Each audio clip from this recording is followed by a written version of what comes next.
Thank you everyone for your patience. And thank you for being here today. Thank you for what it means for your interest and commitment in this change. But let's hear a little bit more about where we are, what we're doing, if I may. Can I ask first Mauricio to give us the perspective from the United Nations? If he can get his microphone working.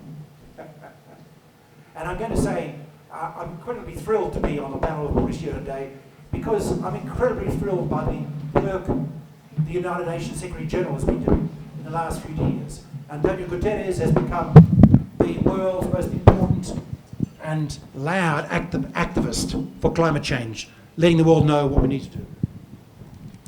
Please, Mauricio. Thank you, Sean. Thank you very much. Are you listening?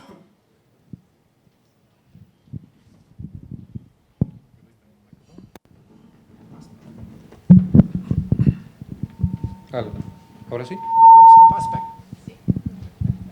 Gracias. Just want to say thank you in English, Sean. I will speak in Spanish, considering the majority of the audience, I think, is Spanish speaking. So, muchas gracias a la Nations por la invitación a este importante panel. Para el programa de las Naciones Unidas para el Medio Ambiente es en realidad importante participar en este tipo de discusiones. Creemos que este tipo de discusiones son las que empujan a los países a actuar, al sector privado a actuar, y como lo decía Sean en su intervención, necesitamos poner esas soluciones en la práctica y mostrarle al mundo cómo se hace. Quisiera saludar a mis compañeros de panel. Muchas gracias también por compartir conmigo este espacio. Y bueno, yo quisiera, Sean, dar como un contexto general, aunque tú ya lo mencionabas en tus palabras introductorias, sobre algo que de pronto ya muchos conocemos, pero considerando que el Programa de las Naciones Unidas para el Medio Ambiente es una institución basada en ciencia, es importante recordar cuáles son esos parámetros, cuál es esa información que nos tiene aquí hoy. Y es, como mencionaba también Sean, que dijo muchas cosas en su introducción, es importante recordar que el sexto informe del panel intergubernamental de cambio climático, publicado en el 2021, nos da finalmente, aunque ya nos había dado ciertas pinceladas, pero ya concluye que el cambio climático, y esto no es nuevo para nosotros, pero ha habido mucho escepticismo también, es una realidad y lo estamos viviendo actualmente. El cambio climático no es algo a futuro, el cambio climático es algo que venimos viviendo y lo estamos viviendo en este momento. Otra gran conclusión de este sexto informe del panel es que el cambio climático está causado por las actividades humanas, por nuestras actividades en el planeta, básicamente por la emisión de gases de efecto invernadero a la atmósfera provenientes del uso de la energía, el mal uso de la tierra, el cambio en el uso de la tierra, y una cosa muy importante que muchas veces se nos escapa porque estamos inmersos, ¿no es cierto?, en un ambiente ya demasiado específico, pero es que los patrones de consumo y nuestro estilo de vida son también responsables del cambio climático que estamos experimentando. Los ejemplos, pues, no quiero entrar en un resumen detallado de lo que es la información que nos da este sexto informe del panel intergubernamental de cambio climático, que entre otras fue creado en 1988 por la Organización Meteorológica Mundial y por el Programa de las Naciones Unidas para el Medio Ambiente. Entonces, lo traigo a colación porque es el máximo ente científico en esta materia, y también porque, de nuevo, el PNUMA es una institución basada en ciencia, y en informes como este y en informes como el de la Plataforma Intergubernamental para la Biodiversidad y los Servicios Ecosistémicos, entre otros, los reportes GEO, es en los que se basa el PNUMA para desarrollar su visión, sus programas, sus proyectos, etc. Entonces, llevamos más de un siglo emitiendo gases de efecto invernadero a la atmósfera. y estamos viendo las consecuencias. Venimos desde los últimos, desde las épocas preindustriales, experimentando, como ya lo mencionaba al principio, el cambio climático.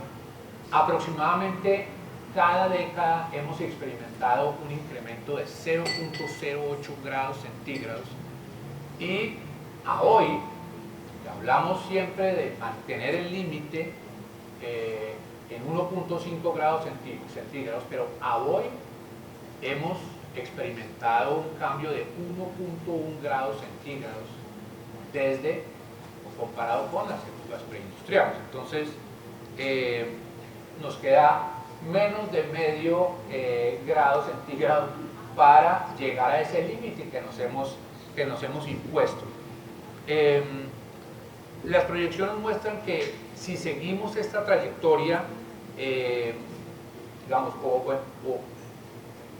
intensificamos esta trayectoria de emisiones bajas en carbono, de todas maneras vamos a tener fenómenos que van a permanecer por muchísimos años, como el aumento en los niveles del mar, por las características propias de los océanos.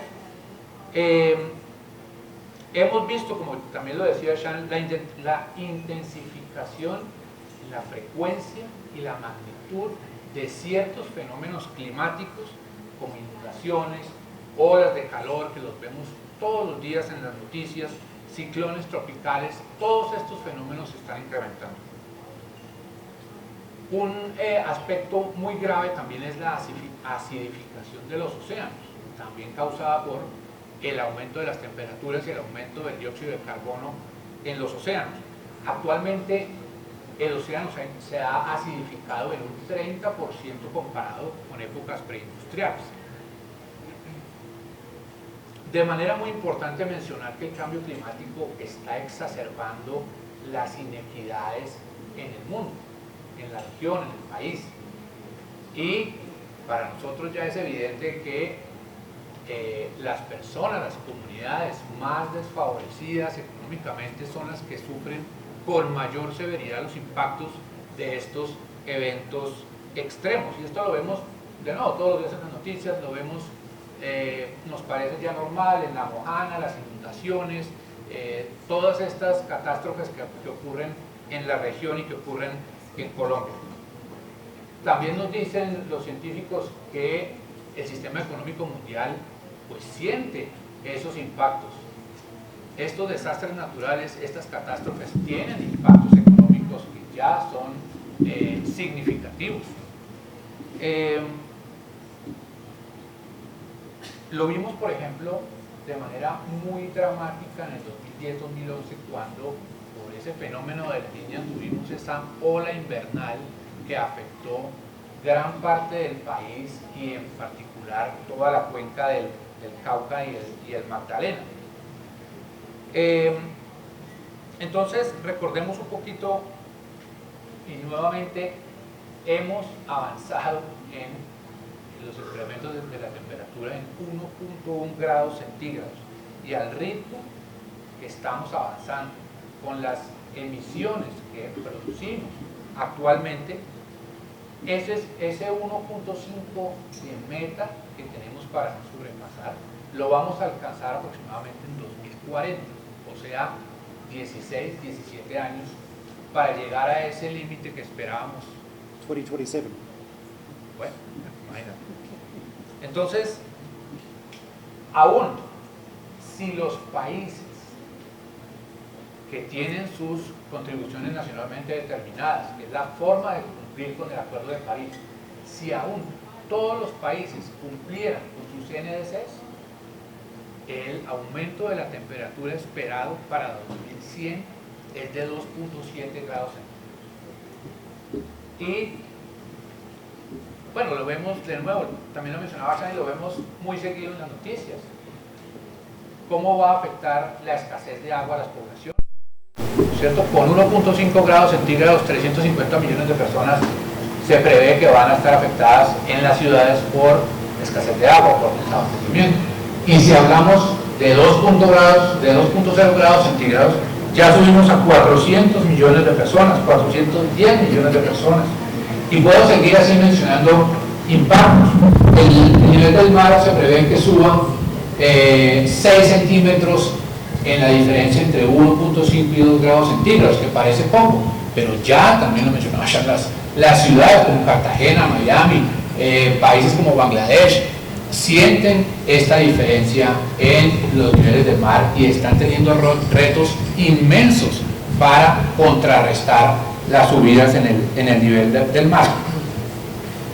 Otra cosa que nos dice este informe del panel intergubernamental de cambio climático es que con 1.5 grados centígrados, el 7% de los ecosistemas terrestres van a sufrir modificaciones severas, y con 2 grados centígrados, el 13% va a cambiar su estructura, va a cambiar completamente lo que es. Y un ejemplo puede ser la Amazonía. La Amazonía, que es no solamente lo que conocemos como el pulmón del mundo, sino es el riñón del mundo.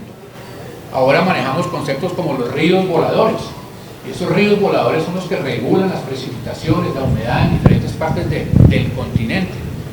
El Amazonas va a ser convertido, si sigue estas tendencias de calentamiento, probablemente en una gran sabana, con las consecuencias en liberación de carbono y creando un feedback positivo climático. Entonces,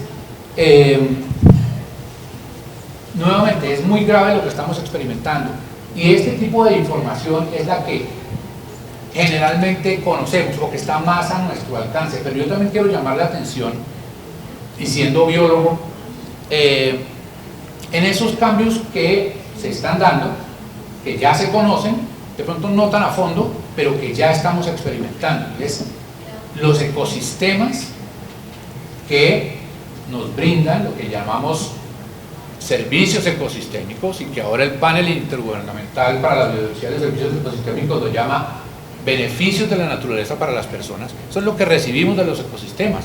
El funcionamiento de los ecosistemas es el que nos da agua en calidad y cantidad. En esta ciudad recibimos el agua de 3 ecosistemas, mejor dicho, de un ecosistema en 3 sitios diferentes, que son los páramos: páramo de Chingaza, páramo de Sumapaz y todo lo que tiene que ver con el páramo de Guerrero, el río Bogotá. De ahí viene el agua que tomamos todos los días para los procesos industriales, para el consumo doméstico. El agua que viene, el agua que tomamos, que usamos, viene de 3 sitios muy particulares que van a ser altamente impactados por el cambio climático, y ya lo estamos viendo. Entonces, esos mecanismos que tienen los ecosistemas, que nos soportan a nosotros como sociedad, están cambiando. Y eso no lo vemos a diario en las noticias, porque ya son temas un poco más específicos, más técnicos. Pero, por ejemplo, el cultivo de papa en los páramos. La papa tiene, además del impacto de reemplazar el páramo por un cultivo, se ha encontrado que una polilla que ataca a la papa ha cambiado su rango de distribución, ha subido, o sea, se encuentra a mayores altitudes, y ahora parece ser que está afectando la vegetación de los páramos. Por ejemplo, los frailejones, que presentan, perdón la palabra mortandades, que no es la palabra adecuada, masivas, y es por el ataque de las larvas de estas polillas en las hojas de los frailejones, en sus tallos, etc. Entonces, esos impactos que no vemos están ahí, los tenemos a nuestro alrededor, lo vivimos día a día, y esa naturaleza, esos ecosistemas que nos brindan esos servicios ecosistémicos, como ese ejemplo de la provisión de agua, o la captura de carbono, o la generación de suelos, eso está cambiando. Los ecosistemas tienen unos niveles altísimos de resiliencia. ¿Qué quiere decir? Que ellos pueden volver a su estado original después de sufrir una perturbación. Lo que pasa es que eso tiene un límite, y los ecosistemas están conformados pues por el medio ambiente físico, pero también por las especies. Tienen unos engranajes, funcionan como unos relojes, y ese engranaje tiene un juego que permite que ese funcionamiento, que ese servicio ecosistémico se mantenga a pesar de ciertos cambios. Pero hay un límite, o hay muchos límites, y a esos límites es a los que estamos llegando. Entonces, ¿cuál es el riesgo? Que esos ecosistemas dejen de funcionar como esas máquinas que conocemos, como esos mecanismos que llevan miles y millones de años interactuando para llegar a ser lo que son hoy en día y darnos esos, o poder nosotros beneficiarnos de esos servicios, y se están desencajando, están empezando a tener mal funcionamientos, y poco a poco estamos viendo la necesidad de intervenir, de restaurar,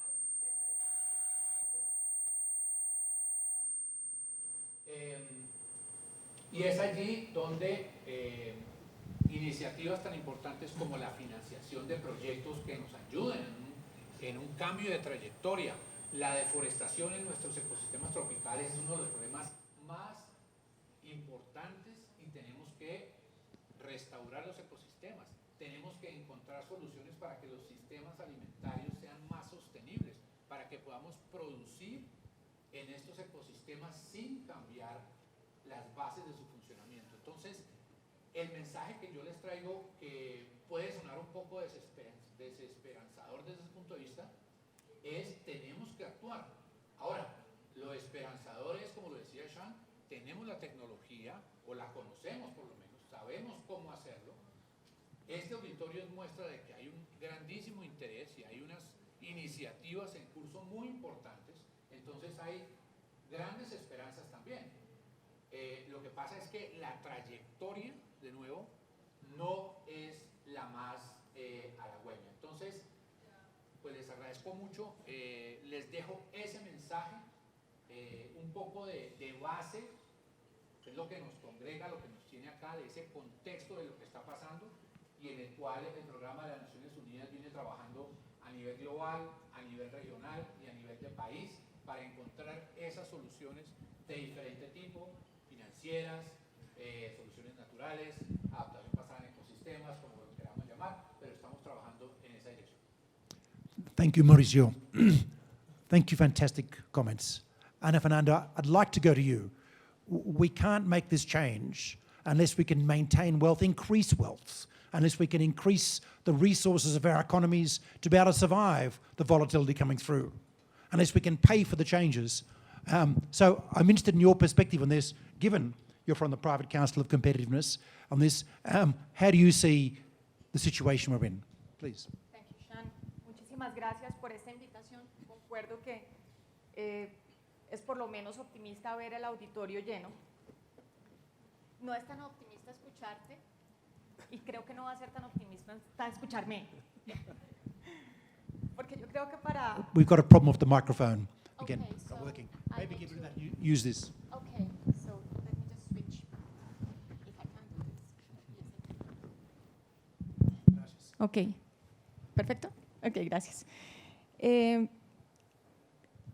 Pensando un poco o escuchando a Sean más temprano y con la reiterativa, digamos, invitación a que nosotros en realidad lo que tenemos es que asegurar nuestro futuro, yo creo que el reto para la región es que eso es un tris más difícil cuando nosotros tenemos el problema de asegurar nuestro presente. Y eso complica muchísimo la discusión. Y complica muchísimo la discusión porque la narrativa de la transición energética y del cambio climático y de las consecuencias está, como normalmente pasa, muy diseñada por los países desarrollados, con, digamos, lógica, pero también está desarrollada para los países desarrollados. Y yo creo que el gran reto que nosotros tenemos es cómo desarrollamos una narrativa de mitigación, adaptación, resiliencia, cambio, transición, porque cada una de esas cosas quiere decir cosas distintas para regiones como las nuestras. Y sin embargo, yo siento que el mundo nos deja terriblemente solos en esta discusión. Nos juzga, pero es que cuando uno está entre deforestar y darle de comer a los hijos, deforestar y darle de comer a los hijos, el futuro de los nietos podría pasar a ser secundario porque la tasa de descuento de los seres humanos implica que nosotros tenemos que preocuparnos por estar vivos como especie, y entendiendo que yo no quisiera que se vayan las otras especies, hay un llamado fisiológico que no podemos negar de alguna manera. Y esa preocupación me parece que va por lo menos estas son las reflexiones en las que nosotros hemos trabajado en el Consejo, que tenemos que construir una idea de cómo es que esto tiene que funcionar para nuestros países. Y aquí yo voy a estar contaminada por la perspectiva colombiana y pido disculpas, porque en el caso colombiano en particular, nosotros tenemos una matriz de producción muy limpia en energía.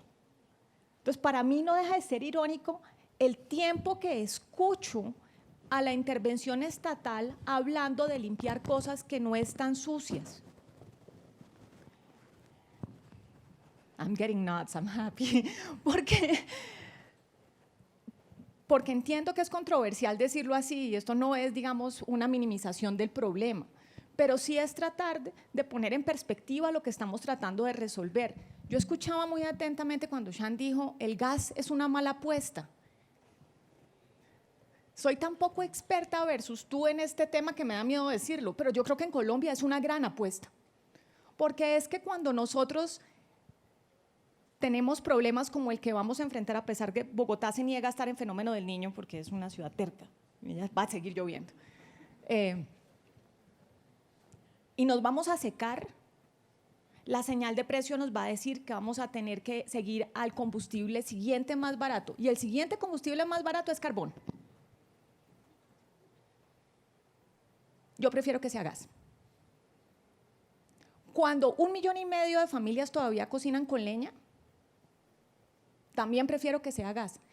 No porque me encante el gas, bueno, a mí me encanta el gas por todas las anteriores razones, pero porque en orden de transitar adecuadamente para una población que es muy pobre y muy desigual, tengo que diseñar un tránsito realista. Si no diseño un tránsito realista, lo que estoy invitando es a que no haya tránsito, porque mis finanzas públicas sí dependen todavía, al igual que la mayoría de la región, aunque variamos mucho en los productos mineroenergéticos que exportamos, de esto. Claro que a mí me encantaría que los mercados financieros nos acompañaran en esto, no nos acompañan. Cada vez que hay una señal de que no vamos a seguir explorando gas y petróleo, les muestro la gráfica de tasa de cambio. O todos compran en Amazon y con eso tienen, ¿cierto?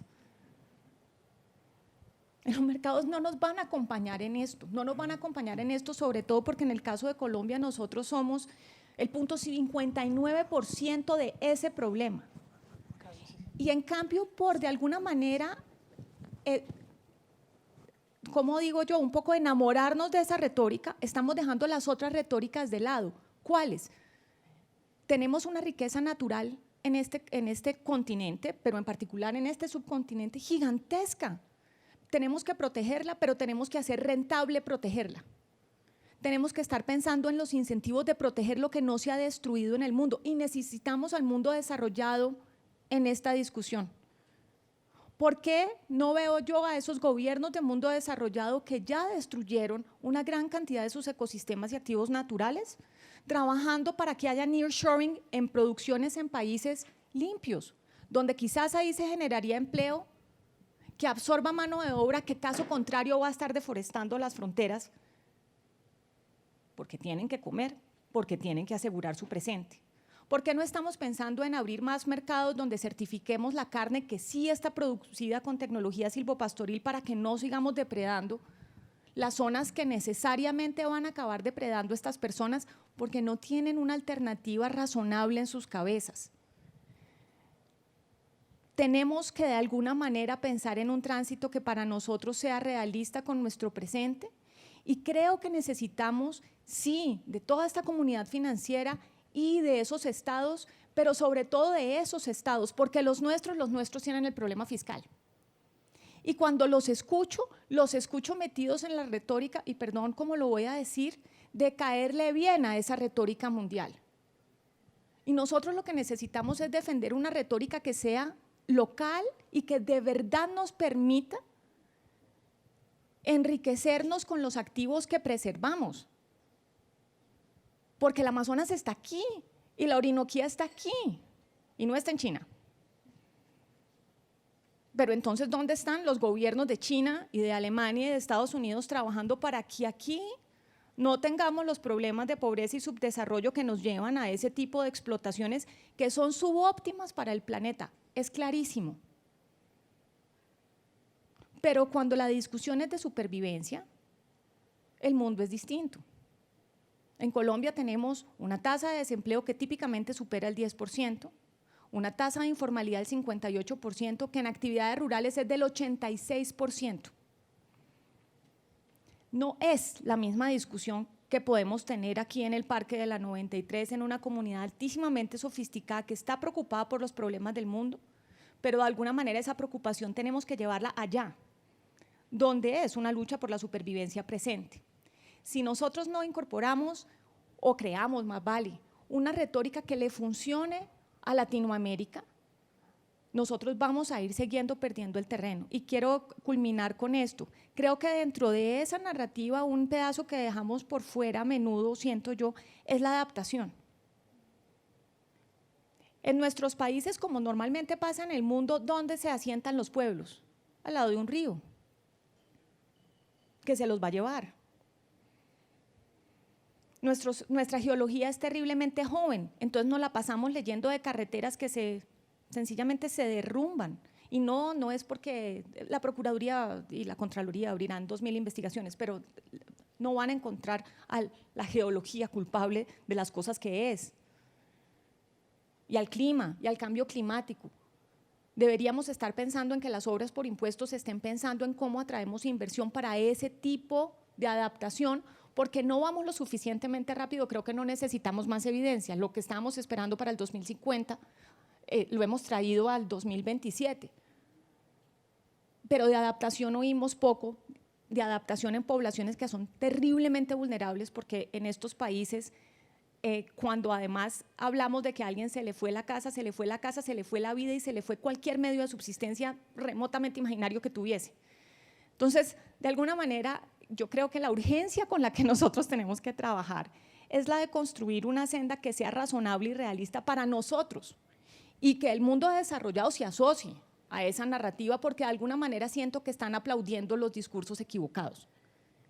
Y me preocupa profundamente porque creo que eso no nos va a llevar a soluciones realistas y lo único que vamos a estar haciendo es lamentándonos en unos años de no haber protegido con pragmatismo esos activos naturales que el mundo todavía tiene y que están aquí y no en otro lado del planeta. And I'm going to say I agree with you incredibly. Okay. On the topic, on the issue, on the point that we need to make this financially viable, because if we don't make our future financially viable, there will be no future. We've got to pay for the changes, we need to make sure we have jobs, and we're going to have a dramatically changed society. The population of Bogota is likely to double by 2050. We need to create wealth to be able to absorb those people, so many of which will be forced off the land because of changes of climate. So you're absolutely right. I will, of course, disagree with you on some things. And that's the point. We need the argument now about what it is we do. We need that conjunction between what is the science telling us. So on gas, for example, I will say the science is telling us that the methane leakage from the gas system is so bad, that we now have to look at gas-fired power plants as being the same emissions profile as a coal-fired power plant, unless we can be certain of a change. This is what I would say, but we can discuss that. The main point is we need to marry the science and the financial viability. We need to make sure our companies can be profitable. If they're not profitable, there is no future. We can't tax nothing. We need to make sure there is a viable financial future out of this. So on that point, I fully agree. And that discussion about how we take this forward is the essence of this discourse today. Thank you. We'll pick up the arguments later. But first, can I go to Julio, working in carbon markets, Julio, at the Nature Conservancy, your perspective on the challenge we face.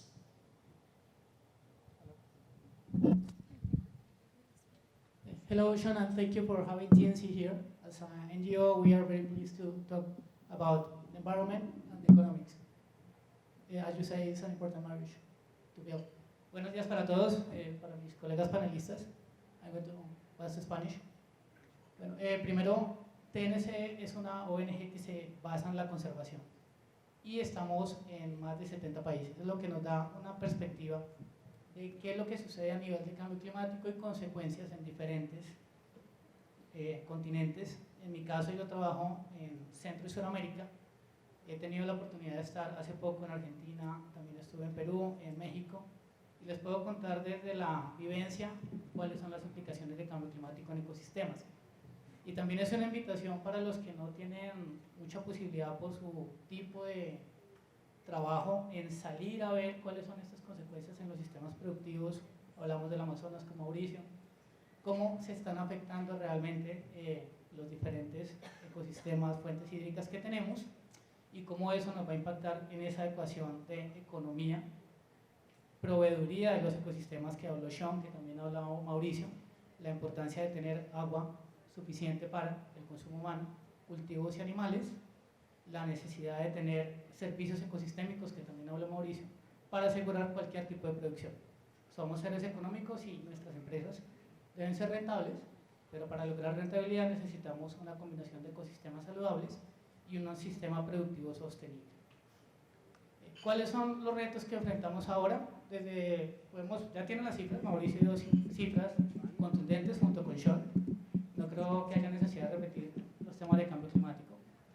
Me voy a los problemas que tenemos en la implementación de conservación y mejores alternativas de producción. Si yo les digo, vamos a conservar 50.000 hectáreas de bosque tropical en un país centroamericano, donde vamos a parar producción agrícola, donde vamos a conservar especies, tanto flora y fauna, que están en peligro de extinción, como que son productivas sin necesidad de su explotación, ¿qué opinan? ¿Suena bien? ¿Cierto? Vamos a crear unos negocios de ecoturismo, vamos a aumentar la producción de no maderables como la miel, nueces, semilla, vamos a trabajar con las comunidades para darles trabajo como guardaparques. De 150 personas, por ahí 3 podemos emplear, porque tampoco la conservación no cuenta con recursos excedentes para tener mano de obra que no sea productiva o innecesaria. ¿Cómo les suena? ¿Bien? Como decía Sean acerca de los impuestos, ¿qué creen que piensa un gobierno local cuando le decimos que vamos a sacar de la producción 50.000 hectáreas de alta producción agrícola para dedicarla a una baja producción de ingresos? No les suena tan bien, ¿cierto? Y ya tenemos un problema de impuestos, un problema que nos va a pegar a la pobreza, a las obras de infraestructura que esa población necesita.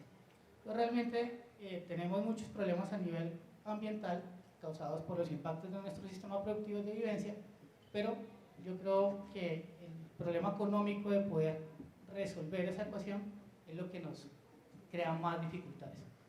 Les doy otro ejemplo, y hablábamos de ganadería, no sé si fue Sean o Ana Fernanda, que mencionó ganadería libre de deforestación. Si yo les digo que vamos a producir carne en el sistema tradicional con deforestación, ¿la compraríamos? Yo creo que, como dice Ana Fernanda, si nos toca para sobrevivir, pues la compramos. Pero si podemos escoger, tal vez no. Si les digo que la carne cero deforestación es más cara que la carne con deforestación, ¿cuál escoge? Un 35% más. Y si les digo que la carne sostenible vale un 50% más, ¿cuál escoge? Porque un sistema agroforestal requiere unos sacrificios en productividad los primeros años, requiere una implementación de cercas para protección de los ecosistemas y las siembras de árboles que se necesiten, eso son más costos de producción. Y cuando el productor, que desde nuestro punto de conservación y de implementar mejores prácticas logramos enrolar en esto, en muchos casos deserta a los 3, 4, 5 años porque los costos simplemente no dan. Y no es por el costo de producción, es por el costo de venta. El costo de venta no representa el costo de producción diferenciado para proteger el medio ambiente.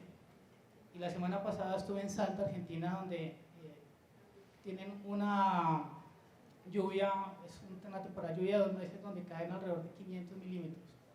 En Colombia podemos tener zonas de 5.000, es muy escasa la lluvia, donde tienen 2 hectáreas por una cabeza de ganado y donde hacen algo muy interesante, que es producción de ganado en bosque, donde se duplica la cantidad de hectáreas por cabeza, necesitan 4 hectáreas por una cabeza de ganado para pasarla en bosque, y el precio de producción es realmente igual.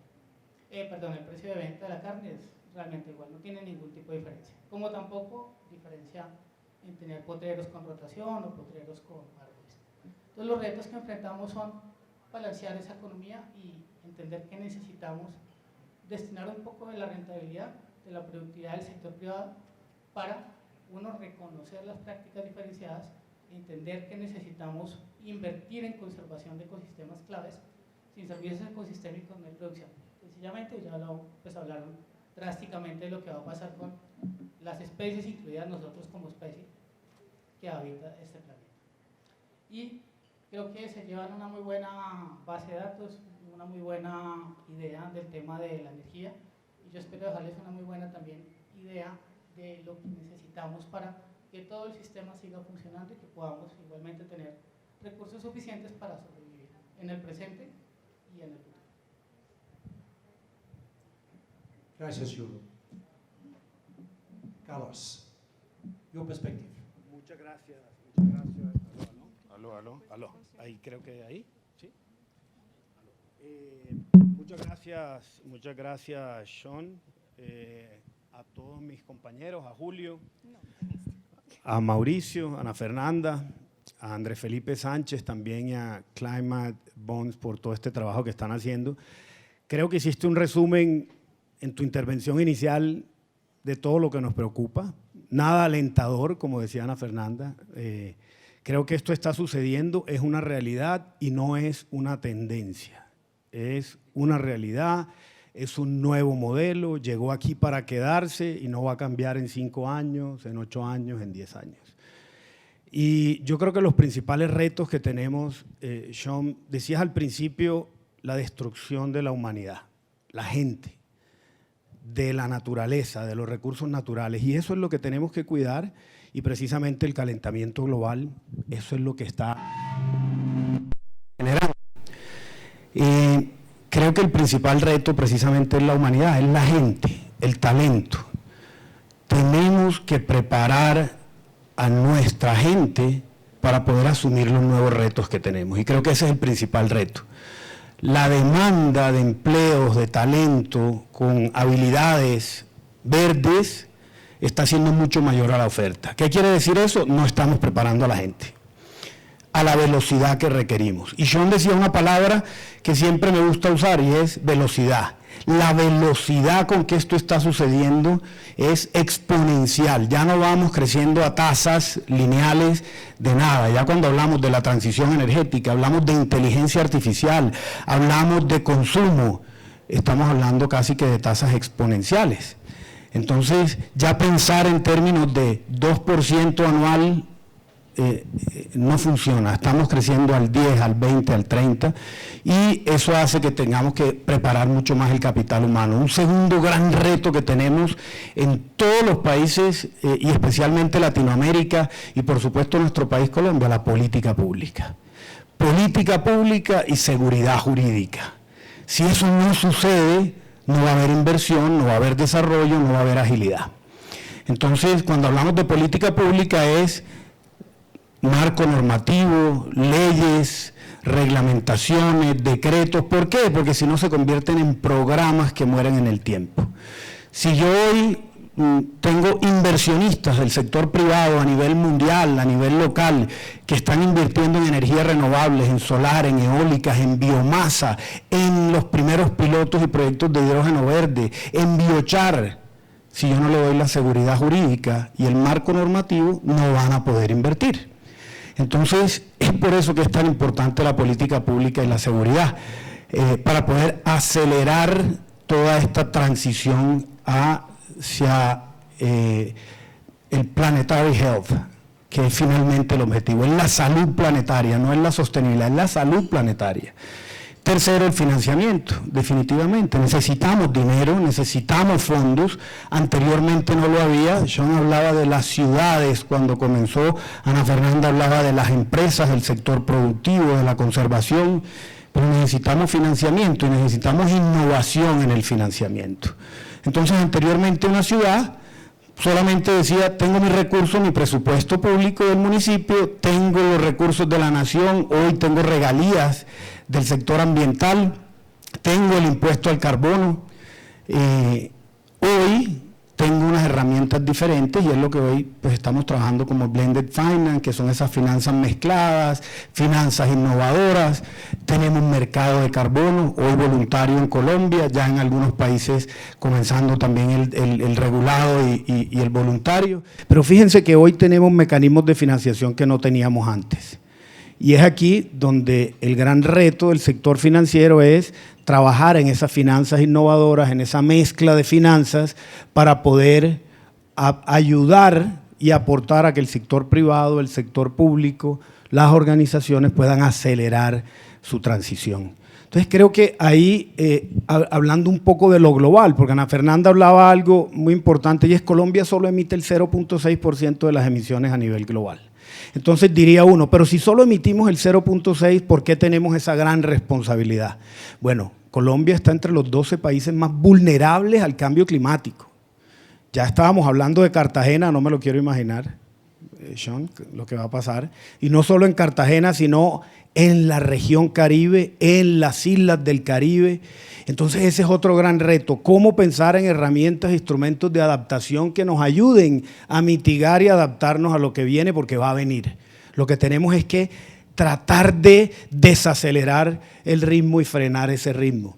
Pero otro gran reto será la migración climática. La migración climática de todas esas zonas a las ciudades. ¿Cuáles son las ciudades, Ana Fernanda, como decías, que van a recibir, Mauricio, que van a recibir a toda esta población que se va a tener que mover de esas zonas? ¿Dónde van a estar los servicios públicos de esas ciudades? La salud, la educación. Señores alcaldes, como siempre les digo, qué tremendo reto para prepararse hacia esa transición. Y eso es lo que está sucediendo en muchas regiones. El 40% de la población mundial vive a 100 kilómetros de distancia de las costas. ¿Sí? Más del 40%. ¿Qué va a pasar con toda esa población que posiblemente se tenga que desplazar? Entonces así es como yo veo los grandes retos. A veces los vemos muy lejanos porque vemos, no, allá en el Acuerdo de París, en el año 2015, se estableció que el planeta se va a calentar y yo personalmente, Sean, creo en la ciencia y hoy tenemos ciencia, tenemos data y eso nos tiene que permitir adaptarnos porque cada país es diferente, cada región es diferente, cada tiempo es diferente. Latinoamérica, especial Suramérica, es el pulmón del planeta, tiene la Amazonía, hay altas tasas de deforestación, es un reto que tenemos. El 33% de las emisiones de gases de efecto invernadero en Colombia son generadas por la deforestación. Entonces, cuando vemos que si simplemente frenamos la deforestación al año 2030 y llegamos a cero, estamos disminuyendo el 33%. Y es por eso que, por ejemplo, el marco normativo en Colombia tiene una ley de acción climática que a lo largo de esa ley, que los que no la hayan visto, yo se la recomiendo. Y parece un libro que estuviera recomendando, pero es que se la recomiendo porque a los emprendedores me dicen, Carlos, ¿y qué negocios cree que se van a desarrollar? Y yo les voy a dar un manual. Léanse la ley de acción climática, porque ahí está el marco normativo que dice que si vamos a pasar de 6.000 vehículos eléctricos a 500.000 vehículos eléctricos al año 2030, van a haber nuevos concesionarios, nuevos talleres, nuevo talento, nueva educación, nuevas estaciones de carga, nuevos fabricantes de baterías. Ahí hay un negocio apuntado a esa política pública. Y si vamos a duplicar la tasa de reciclaje de un 12, de un 14 a un 28, a un 30%, vamos a formalizar a los recicladores, vamos a tener centros de acopio. Ya la basura no es basura, es materia prima. Biomasa es energía, es abono orgánico, el plástico es fibra.